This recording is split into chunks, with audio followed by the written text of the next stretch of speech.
श्री कृष्ण कहते हैं कि गुजरा हुआ वक्त कभी लौट कर नहीं आता और तब हमारे पास पछताने के सिवाय और कुछ नहीं रहता। आप अपने जीवन में समय को कितना महत्व देते हैं? क्या आप अपना हर काम वक्त पर पूरा करते हैं? लोग अक्सर कहते हैं क्या करें, समय ही नहीं मिलता, लेकिन समय का सदुपयोग करने वाले ऐसा कभी नहीं कहते। हम सभी के पास एक दिन में 24 घंटे का ही समय होता है। ये हम पर है कि हम उसका सदुपयोग करते हैं या दुरुपयोग। यदि आप सोचते हैं आप मेहनत बहुत करते हैं पर आप कहीं पहुंच नहीं पा रहे, तो आप सिर्फ एक गलती कर रहे हैं। आप मेहनत बहुत करते हैं पर आपके मन में हार जाने का डर है और ये डर आपको जकड़ रखा है। मेरी मानिए, जो मेहनत आप कर रहे हैं उसे पूरी लगन और ईमानदारी से करते हुए अपने काम पर विश्वास रखिए और हार के बारे में ना सोचकर सिर्फ जीतने के बारे में सोचिए। समय बहुत कीमती है, लेकिन हमें ये बिल्कुल मुफ्त मिलता है। जो लोग समय का सही कीमत जानते हैं वह इसका सही इस्तेमाल करके कामयाबी की ऊंचाइयों को छूते हैं, और जो समय की कदर नहीं करते वो इसे यूं ही बर्बाद करके अपना भविष्य खराब करते हैं। समय का सही उपयोग करके ही अपने सपनों को साकार किया जा सकता है, अपने लक्ष्य तक पहुंचा जा सकता है। प्रकृति और समय कभी किसी के साथ भेदभाव नहीं करते। हवा, पानी, मौसम, दिन रात, ये सब हम सब के लिए हमेशा एक जैसे रहते हैं। अमीर व्यक्ति के लिए सूरज पूरब की बजाय पश्चिम से नहीं उगता। यह बरसात किसी की उम्र या हैसियत देखकर उस पर कम या ज्यादा नहीं बरसती है। अमीर, गरीब, बच्चे, बूढ़े, सभी के लिए समय एक जैसा रहता है। हाँ, समय का सही उपयोग ना करके या समय को व्यर्थ गवा कर हम अपना भविष्य जरूर खराब कर देते हैं। यदि आज हम समय की कद्र करेंगे तभी समय कल हमारी कद्र करेगा। हम आज जो भी हैं, जहाँ भी हैं, उसके लिए हम खुद जिम्मेदार हैं, क्योंकि हमने अपने अतीत में जो मेहनत की है, हमारा वर्तमान उस मेहनत का ही नतीजा है। हमारा आज की मेहनत हमारा भविष्य तय करती है। अतः समय की कीमत समझकर उसका सही उपयोग करना बहुत जरूरी है। समय का सही इस्तेमाल करके देखिए, यह हमेशा स्वस्थ और समृद्ध बनाए रखेगा। आप समय का सिर्फ एक ही बार इस्तेमाल कर सकते हैं, क्योंकि गुजरा हुआ वक्त कभी लौट कर नहीं आता। यानी हम समय को रिसाइकल नहीं कर सकते। अतः कभी ये ना कहें कि ये काम अगली बार करेंगे। हो सकता है अगली बार आप वक्त गवा चुके हो और गुजरा हुआ वक्त आपसे कहे अब बहुत देरी हो चुकी है। यदि आप किसी को वाकई कुछ देना चाहते हैं तो उसे अपना वक्त दीजिए, क्योंकि साथ गुजारा हुआ वक्त अपने साथ खूबसूरत यादें सजा लेता है। वक्त जीवन के कई पाठ पढ़ा जाता है, बड़े से बड़े घाव भर देता है और नए सिरे से जीने की ताकत भी देता है। अतः आज यदि आपका वक्त सही नहीं चल रहा तो निराश ना हो, मेहनत करते जाइए। आपका अच्छा वक्त जरूर आएगा। समय और धन की दौड़ में हमेशा समय की जीत होती है। पैसा कमाना आपको अमीर बना देगा, लेकिन समय को जीतना आपको सफल बनाएगा। समय फिर कभी लौट कर नहीं आता। आपको इसका उपयोग करने का केवल एक ही मौका मिलता है। यदि आज आप समय का सदुपयोग करते हैं तो ये आपको कल लाभकारी परिणाम देगा। समय बहुत कीमती है और इसे अच्छे कर्मों में खर्च करने की जरूरत है। समय के मूल्य को समझना महत्वपूर्ण है, क्योंकि ये बदलता रहता है। समय फिर कभी किसी के जीवन में एक जैसा नहीं हो सकता। जो व्यक्ति समय के महत्व को जानता है, उसका सम्मान करता है, वह चतुर और बुद्धिमान माना जाता है। वह व्यक्ति अपने जीवन में सभी सफलता प्राप्त करने वाला होता है। श्री कृष्ण कहते हैं हमें समय का महत्व तब पता चलता है जब हमारे पास वास्तव में इसकी कमी होती है। एक छात्र परीक्षा देते समय प्रत्येक मिनट के मूल्य को महसूस कर सकता है। नौकरी चाहने वाले को समय की कीमत महसूस होती है जब उसे कुछ मिनट देर से आने के लिए खारिज कर दिया जाता है। एक सामान्य परिवार समय के मूल्य को महसूस कर सकता है जब उनका अति आवश्यक वाहन कुछ मिनटों के लिए छूट जाता है। समय की शक्ति के आगे कोई नहीं टिक सकता। समय अमीर को गरीब और गरीब को अमीर बदलने में सक्षम है।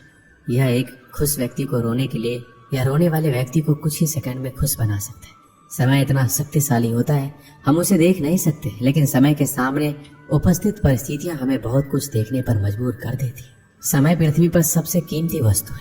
इसकी तुलना किसी से भी नहीं की जा सकती। इस संसार में सब कुछ समय पर निर्भर करता है। समय से पहले कुछ भी नहीं होता है। यदि हमारे पास समय नहीं है तो हमारे पास कुछ भी नहीं। समय की बर्बादी हमें और हमारे भविष्य को बर्बाद करती है। यह समय ही है जो हमें धन, खुशी प्रदान करता है।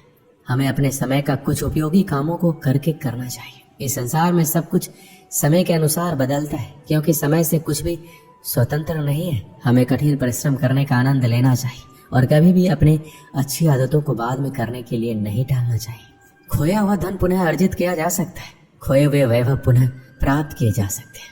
उचित चिकित्सा या संयम के बल पर खोए हुए स्वास्थ्य को फिर से बहाल किया जा सकता है। अभ्यास के द्वारा भूली गई विद्या को भी पुनः पाई जा सकती है, किंतु समय को एक बार खोने के बाद फिर से पाना संभव नहीं है, क्योंकि यह निरंतर गतिशील है। शरीर को स्वस्थ बनाने के लिए समय पर सोना, समय पर उठना और भोजन, व्यायाम तथा अन्य कार्यों को सुनिश्चित ढंग से समय पर करना आवश्यक है। धन दौलत को आप जमा करके रख सकते हैं, किंतु समय को नहीं। परिश्रमी व्यक्ति के पास कभी समय का अभाव नहीं होता, जबकि आलसी और कामचोर व्यक्तियों का जीवन परिनिंदा, निरुद्देश्य भ्रमण आदि निरर्थक कार्यों में बीतता है। आलस्य का परित्याग करके समय का सदुपयोग करने वाले व्यक्ति ही साहित्य के रचयिता, राष्ट्र नेता, महान वैज्ञानिक एवं कलाकार बन पाते। धैर्य करना दुनिया के सामने रोने से कहीं बेहतर है। लोग कहते हैं कि दर्द बताने से कम होता है, मगर यहाँ जिसे भी अपनी दर्द बताओ वही मजे लेता है। सबको अच्छा समझ लेना ये सबसे बुरी आदत है। आपके पास बस पैसा होना चाहिए, क्योंकि यहाँ भावनाओं को किसी की कोई कदर नहीं है। जो व्यक्ति अपने पास होने वाली चीजों से संतुष्ट नहीं है, उसे भविष्य में मिलने वाली चीजों से भी कभी संतोष नहीं होगा। दूसरों को अपनी जिंदगी में अगर कीमती बनाओगे तो आप खुद उनकी जिंदगी में सस्ते हो जाओगे।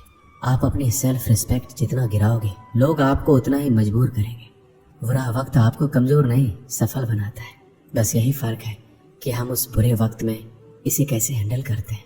एक समय की बात है, जंगल में रहने वाला कालिया नाम का एक गीदड़ भूख से तड़पता हुआ खाने की तलाश में शहर आ पहुंचा। उसके शहर में पहुंचते ही कुत्ते उस पर भौंकना शुरू कर दिए, और यही नहीं, शहर के आवारा कुत्ते उसे घेर कर नोचने लगे। कुत्तों के डर से कालिया जान बचाकर भागा। भागते भागते जो भी दरवाजा पहला मिला उसमें घुस गया। जिसमें वह गीदड़ घुसा था वह एक धोबी का मकान था। आंगन में एक बड़ी कढ़ाई में धोबी नील घोलकर नीला पानी बनाया हुआ था। कढ़ाई नीले पानी से पूरी तरह से भरी हुई थी। जब गीदड़ डरा हुआ मकान के अंदर घुसा तो डर से भागते हुए नीले पानी से भरी हुई कढ़ाई में जा गिरा। वहां से निकला तो उसका रंग ही बदल गया था। वह बिल्कुल नीले रंग का हो गया था। नीले रंग में रंगा हुआ कालिया जब जंगल में पहुंचा तो जंगल में रहने वाले सभी जानवर उसे देखकर आश्चर्य में पड़ गए, क्योंकि उन्होंने आज तक इस रंग का जानवर नहीं देखा था। उसे विचित्र जीव समझकर शेर, बाघ और चीते भी डर डर के जंगल से भागने लगे। सबने सोचा, ना जाने ये विचित्र जीव कितना ताकतवर होगा, उससे डरने में ही हमारी भलाई है। जब कालिया ने सभी जानवरों को जंगल से डरकर भागते हुए देखा तो उसने उन्हें बुलाकर बोला, तुम मुझसे क्यों डर रहे हो? मैं तुम्हारी सुरक्षा के लिए आया हूँ। त्रिलोक के राजा ब्रह्मा ने आज ही मुझे बुलाकर कहा था, आजकल चौपाइयों का कोई राजा नहीं है, सिंह और मृगादि सब राजाहीन है। आज मैं तुम्हें उनका राजा बनाकर भेजता हूँ। तो वहां जाकर सबकी रक्षा कर, इसलिए मैं यहाँ आया हूँ। मेरी छत्र छाया में सब आनंद से रहेंगे। मेरा नाम मान सिंह राजा है। ये सुनकर शेर, बाघ आदि पशुओं ने कालिया नाम के गिदड़ को अपना राजा मान लिया और बोले, स्वामी, हम आपके दास हैं, आज्ञा पालक हैं। आज से हम सब आपकी आज्ञा का पालन करेंगे। कालिया ने राजा बनने के बाद शेर को अपना प्रधानमंत्री बनाया, बाघ को नगर रक्षक और भेड़िए को संतरी बनाया। अपने अमित्य गिदड़ों को जंगलों से बाहर निकाल दिया। उसने बात भी नहीं की। वो जानता था, बात करूंगा तो मेरी पोल खुल जाएगी। मैं एक गीदड़ हूँ। उसके राज्य में शेर आदि छोटे छोटे जानवरों को मारकर कालिया को भेंट किया करते थे। कालिया उनमें से कुछ भाग खाकर शेष अपने नौकरों चाकरों में बांट देता था। कुछ दिन उसका राज्य शांति से चलता रहा, लेकिन एक दिन बड़ा अनर्थ हो गया। उस दिन कालिया को दूर से गीदड़ों की किलकारियां सुनाई दी। उन्हें सुनकर कालिया का रोम रोम खिल उठा। खुशी में पागल होकर वह भी किलकारियां मारने लगा।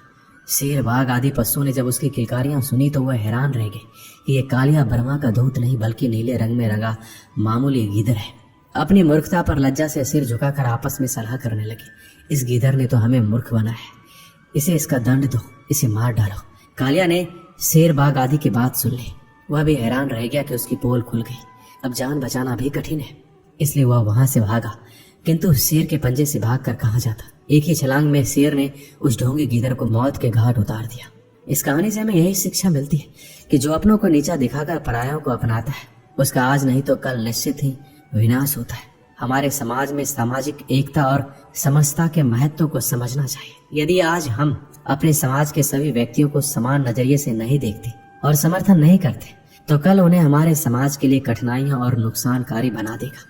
इसलिए हमें अपने समाज में सभी का सम्मान करना और सहयोग करना चाहिए, ताकि समृद्ध और संगठित समाज बना रहे। दोस्तों, इस वीडियो में बस इतना ही। मिलते हैं अगले वीडियो में। अपना ख्याल रखिएगा। धन्यवाद। जय श्री कृष्ण।